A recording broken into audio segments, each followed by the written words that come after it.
Bonjour à tous et bienvenue dans ce Morning Bull Live. Nous sommes le 23 janvier 2025 et c'est le troisième jour de l'ère Trump 2. Pour l'instant, il a collé de tarifs douaniers à personne, même si c'est visiblement son arme de destruction massive préférée. Et pour le reste, il surfe sur la vague de la confiance et du fait qu'on se dit qu'il va quand même bien falloir faire avec, puisqu'on l'a pendant 4 ans, tant qu'il ne change pas la Constitution et qu'il ne se nomme pas président à vie. Quoi qu'il en soit, pour l'instant les marchés vont bien, ils ont peur de rien et ils ont tous une très bonne excuse pour aller plus haut. Même les marchés européens sont au top de leur forme, même la Suisse est en plein délire et par moments, j'ai l'impression que Nvidia a intégré le SMI.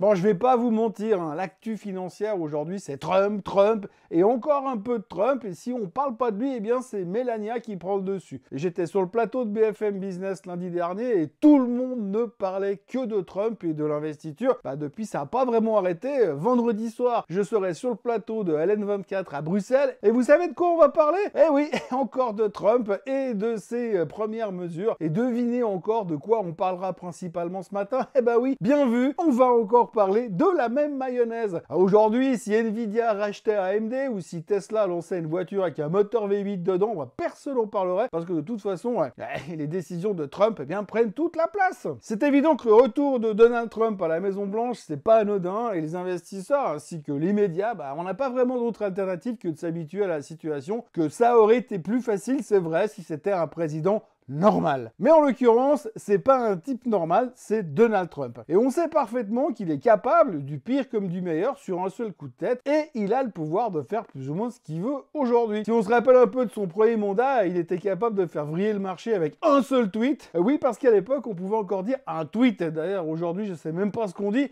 et je suis certainement plus de la bonne génération. Donc le marché a compris que non seulement Trump peut tout faire basculer dans un sens ou dans l'autre, juste parce qu'il s'est emballé sur un truc, et puis de l'autre côté, et c'est le choix qu'on fait pour le moment, il a la volonté de favoriser l'industrie américaine, de baisser les impôts, de donner des jobs à tout le monde et de rendre l'Amérique great again. On connaît l'histoire. Donc depuis lundi, tout le monde lui donne le bénéfice du doute et les marchés sont sous amphétamine. Le défaut de tout ça, c'est qu'on parle presque plus que de ça. Et en pleine saison des résultats, je vous avoue que c'est quand même un tout petit peu frustrant, surtout pour les entreprises qui ont l'impression qu'elles n'intéressent pas le marché. Enfin, elles intéressent le marché seulement si Trump se tait, ce qui pour le moment est virtuellement impossible. Alors parlons tout d'abord un peu des indices, parce qu'il faut retenir que quand même la plupart de ces indices vont super bien. Le maître mot de la séance d'hier, c'était Stargate, le nouveau plan de soutien d'investissement à l'intelligence artificielle qui a été annoncé par Trump. On en a déjà beaucoup parlé hier, ça a déchaîné les passions dans tous les sens. Tout ce qui était censé bénéficier de près ou de loin de ce nouveau fonds de 500 milliards de dollars a vécu sa meilleure séance de l'année. Bon, vous me direz, on est le 23 janvier. Alors même si certains n'avaient que des liens lointains avec l'IA, ils en ont quand même profité pour monter quand même. Tenez, par exemple, pour vous montrer comment on est capable aujourd'hui de réfléchir de façon totalement délirante, il faut quand même parler de Schneider Electric et Legrand en France. Les deux sociétés, hier, elles montaient de 3% chacune, plus ou moins, parce que, je cite, « Le marché retenait les besoins en énergie du projet Stargate. Donc, comme Stargate aura besoin d'énergie, aux surprises, les intervenants ont acheté tout ce qui touchait à l'énergie de près ou de loin. Ils ont été inventés des liens potentiels avec le projet Stargate comme s'ils étaient tous impliqués dans le projet Stargate juste pour justifier les achats d'hier, leurs idées d'investissement. Non, parce que perso, je ne crois pas avoir vu un communiqué de presse quelque part qui aurait dit qu'en plus de SoftBank, d'Oracle et d'OpenAI, il y avait aussi Schneider et Legrand dans le package. Mais c'est pas grave, le marché anticipe, le marché est visionnaire et le marché est plus fort que tout le monde, ça on le sait. Et je pense d'ailleurs qu'il devrait aussi envisager d'acheter peut-être les producteurs de chocolat et de café parce qu'il va quand même bien falloir remplir les distributeurs automatiques de café et de bouffe chez Stargate. Alors vous l'aurez compris, à l'heure actuelle, les investisseurs sont à la chasse de la bonne nouvelle et pour être très franc, ils sont pas très difficiles à convaincre. Je dirais même que nous sommes super influençables. Le S&P 500 a donc terminé à ça des plus hauts historiques, tout comme le Nasdaq 100 et le Nasdaq Composite, et au vu de la motivation générale, de l'optimisme ambiant, ça devrait bien se passer et ça devrait être plus qu'une question de jours, voire d'heures avant qu'on soit capable de casser ces nouveaux plus hauts historiques et d'afficher des nouveaux records sur les indices américains. Et puis en Europe, c'est presque pire ou presque mieux, je ne sais pas comment on veut le dire, mais c'est presque encore mieux puisque l'Allemagne continue de battre des records tous les jours. Le DAX termine la journée en hausse de 1%, porté par Adidas qui cartonnait parce que les chiffres sont excellents, et par Siemens Electric parce que Stargate évidemment. Et puis du côté de la France, elle aussi progressait de 0,86% grâce à Schneider et Legrand, mais aussi grâce au luxe qui continue à surfer lui sur la vague de Richemont de la semaine dernière. On notera aussi que le DAX est en hausse de 7% depuis le début de l'année et que la France a un petit peu moins, 6,05, quelque chose comme ça. Et puis alors, la Suisse, même la Suisse ne s'arrête plus de monter. Le SMI, c'est la 6e séance de hausse consécutive, on a pété les résistances, on va en direction des 13 000 du plus haut de tous les temps, et puis en plus, le patron de la BNS, dont j'oublie tout le temps le nom, Martin Schlegel. Donc Martin Schlegel a trouvé le moyen de causer à Davos pour dire qu'il avait encore de la marge de manœuvre pour baisser les taux. Je vous laisse imaginer ô combien ça a fait plaisir au marché d'entendre ça, même si c'est en suisse allemand.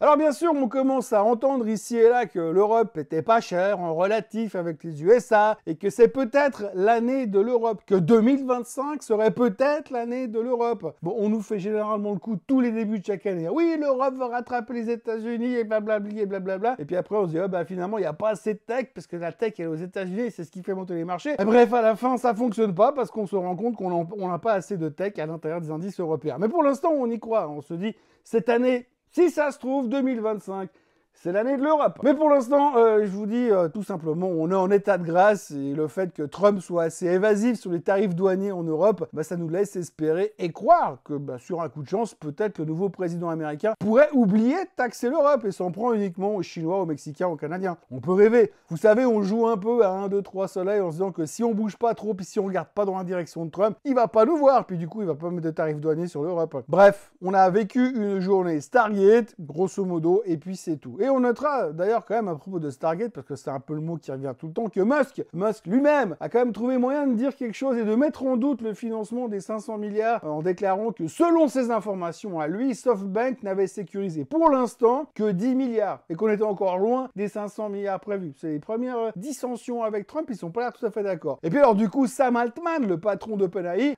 lui a déjà répondu en lui disant qu'il était très mal informé et que pourtant, il devrait être bien informé. On voit que le concours de celui qui aura celui qui aura le plus gros ego est donc lancé parmi les milliardaires américains. Stargate, c'est la nouvelle danseuse des grandes ce monde et chacun essaie de choper un bout de la couverture pour la tirer très fort de son côté du lit. Mais pendant que tout le monde s'excitait sur Stargate, il y a quand même une ou deux sociétés, ou 3 ou 4, qui en ont profité pour publier leurs chiffres trimestriels dans l'anonymat le plus profond et le désintérêt le plus total, à moins que ce soit l'inverse, l'anonymat le plus total et le désintérêt le plus profond. Bref, vous voyez ce que je veux dire. Hier, on avait déjà parlé de Netflix, qui n'a finalement pas cassé les 1000 $ et qui n'aura progressé que de 9%. Je rappelle que hier soir, avant-hier soir, After Close, elle traitait plus 14%. Et puis, ça n'a pas été aussi fort que ça, mais quand même, tout le monde l'encense et il y a même un analyste qui parlait d'une hausse potentielle de 56% de plus sur Netflix. Mais hier, il y avait aussi Procter & Gamble qui a fait mieux que les attentes et qui montait un poil. Il y a eu Seagate qui a pulvérisé les attentes et qui bondissait de 6,8% durant la séance. Et puis chez les plateformes de trading, Interactive Broker a fait carton plein et explosait de près de 9%. Johnson & Johnson a également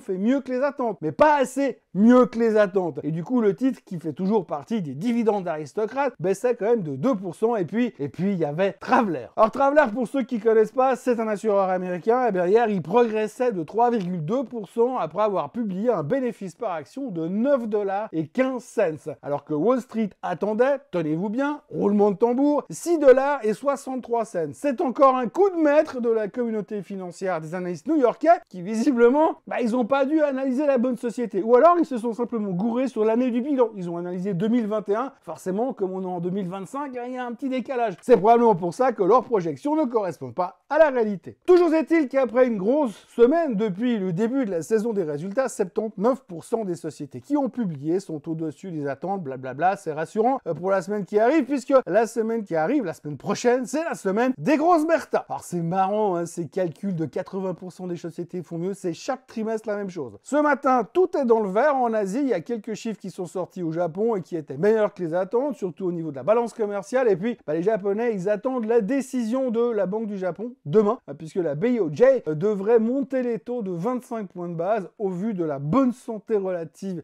au Japon et de ce début d'inflation, semble-t-il, en tous les cas. En Chine, les marchés, eux, étaient mal en point hier à cause des éventuels tarifs à venir. Après, on a appris que Trump parlait de 10%, ce qui est quand même vachement loin des 60% qu'on craignait brutalement d'entrée. Mais bon, ce matin, le sentiment global a quand même refait un 180 degrés en Chine, puisqu'il y a eu une déclaration de Pékin qui disait qu'ils vont pousser les grands assureurs d'État et les fonds d'assurance afin qu'ils augmentent leurs investissements dans les actions chinoises. Puis quand le gouvernement chinois dit qu'on va vous pousser, il vous pousse avec des fusils d'assaut en général. Donc t'as pas vraiment le choix, tu obéis, tu investis. Donc ça devrait être plutôt positif pour les actions chinoises. D'ailleurs, c'est ce qu'on voit sur les marchés ce matin et c'est aussi une preuve supplémentaire de la volonté du gouvernement chinois qui aimerait vraiment relancer l'économie et les bourses locales, coûte que coûte. Pour ce qu'il faudrait retenir aujourd'hui, on notera que Apple a perdu 530 milliards de market cap depuis Noël. Dans la foulée de cette prise de profit ou de désamour actuel, la société de Cupertino a perdu donc son statut de numéro 1 mondial en termes de capitalisation boursière et ce, bien sûr, au profit de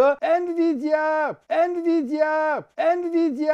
qui, elle, profite à fond de sa position de leader de l'intelligence artificielle et encore plus avec l'arrivée de Stargate hier. Nvidia! On notera aussi que Electronic Arts a révisé ses prévisions à la baisse hier soir after close. La société de jeux vidéo a précisé que son jeu vedette FIFA, je sais plus combien là, marchait un peu moins bien que prévu et que ça allait se ressentir dans les résultats trimestriels. Le titre s'est pris 11% dans la tête juste après l'annonce. En vrac, il y a aussi Trump qui menace Poutine de lui coller des tarifs douaniers sur le dos. Et puis il y a Jamie Dimon qui a parlé depuis Davos. Le patron de JP Morgan estime qu'il faut arrêter de se faire des films avec les tarifs douaniers et que ça n'aurait qu'un impact mineur sur l'économie américaine. Il a aussi ajouté qu'il ne voyait pas l'inflation disparaître aussi facilement et qu'il pense que les marchés sont quand même trop chers. Bon, ça fait 3 ans qu'il nous dit que les marchés sont trop chers, et puis 30% plus haut, c'est toujours trop cher. Avant de conclure, je voudrais encore juste vous faire un petit update sur les cartes de crédit. Vous savez que j'adore ça, l'endettement sur les cartes de crédit aux États-Unis. Là-bas, la dette des cartes de crédit a donc augmenté de 51 milliards de dollars au cours de l'année 2024, on vient d'avoir les chiffres, pour atteindre dorénavant les niveaux records de 1009 milliards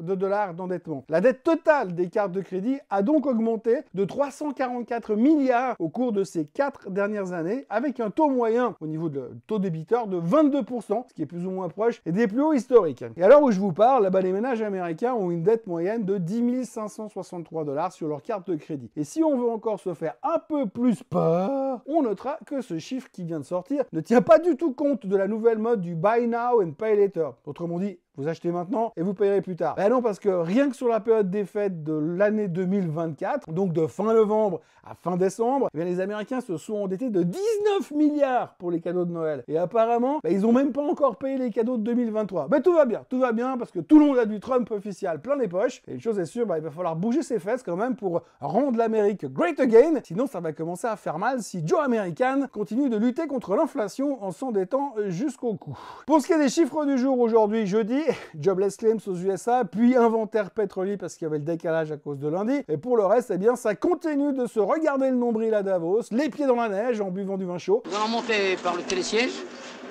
Et là-haut, on prendra un verre de vin chaud. On a l'impression que l'Europe n'a plus rien à communiquer en termes de macro parce que tout le monde est à Davos et que c'est l'occasion ou jamais de skier pas cher pour les grands de ce monde. Et pendant ce temps-là, eh bien, Trump est en train de réfléchir à son prochain message sur X, puisqu'on peut plus dire tweet, qui fera trembler la planète. Et pour le moment, les futurs sont en baisse de 0,11%. Il fait un temps de merde, c'est l'hiver. Et moi, demain, je vais à Bruxelles. Dans l'intervalle, n'oubliez pas de vous abonner à la chaîne Swissquote en français, de liker cette vidéo, de la partager, de la commenter et de venir me retrouver pour la prochaine, pour le Swiss Bliss, etc., etc. Enfin, vous connaissez l'histoire. Merci d'avoir été avec moi encore aujourd'hui. Passez une très très bonne journée et on se voit tout bientôt. Allez, bye bye!